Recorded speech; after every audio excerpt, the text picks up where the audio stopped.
കുറച്ച് ദിവസമായിട്ടുണ്ടല്ലോ അയർലൻഡിൽ ഭയങ്കര സ്റ്റോമാണ്. അപ്പോൾ നോക്കുമ്പോൾ നമ്മുടെ ബീട്രൂട്ട് ലീഫും അതുപോലെ തന്നെ സ്പിനാച്ചിൻ്റെ ലീഫൊക്കെ ഇങ്ങനെ ചാഞ്ഞ് നിൽക്കും കേട്ടോ.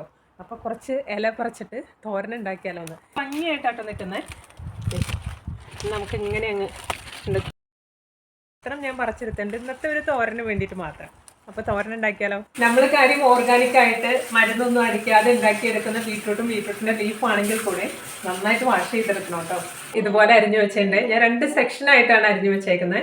ഒന്ന് തണ്ട് ചെറുതായിട്ട് നുറുക്കി വെച്ചിട്ടുണ്ട്, അതുകൂടാതെ തന്നെ ഇല സെപ്പറേറ്റ് ആയിട്ട് ഉരുളി വെച്ച് കൊടുത്തിട്ടുണ്ട്. കുറച്ച് എണ്ണ ഒഴിച്ച് കൊടുക്കാം കേട്ടോ, കുറച്ച് കടുക് ഇട്ട് കൊടുക്കാം കേട്ടോ.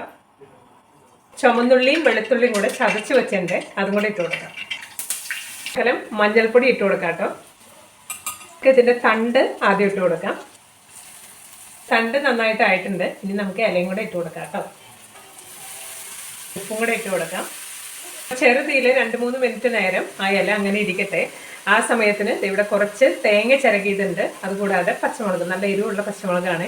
ഇതെല്ലാം കൂടെ മിക്സിയുടെ ജാറിലിട്ട് ഒന്ന് പതിയെ ഒന്ന് ഒതുക്കിയെടുക്കുവാണ്. ഇത് ബീട്രൂട്ടിന്റെ ഇലയിന്ന് വെള്ളം എല്ലാം വലിഞ്ഞിട്ട് വെന്ത് വന്നിട്ടുണ്ട്.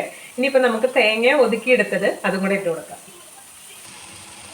ബീട്രൂട്ട് നമ്മുടെ വീട്ടിലുണ്ടായി കഴിഞ്ഞാൽ ബീട്രൂട്ട് ഉപയോഗിക്കാം, അതുപോലെ തന്നെ ഇലയും കൂടെ ഉപയോഗിക്കാം. ഇല്ലേ, ചുവന്ന ചീര കഴിക്കുന്നതിൻ്റെ അതേ ടേസ്റ്റ് ആട്ടോ. അപ്പോൾ ഇതുപോലെ എല്ലാവരും ഒന്ന് ട്രൈ ചെയ്ത് നോക്ക്. ഈ വീഡിയോയും എല്ലാവർക്കും ഇഷ്ടപ്പെട്ടു എന്ന് വിചാരിക്കുന്നു. Thank you.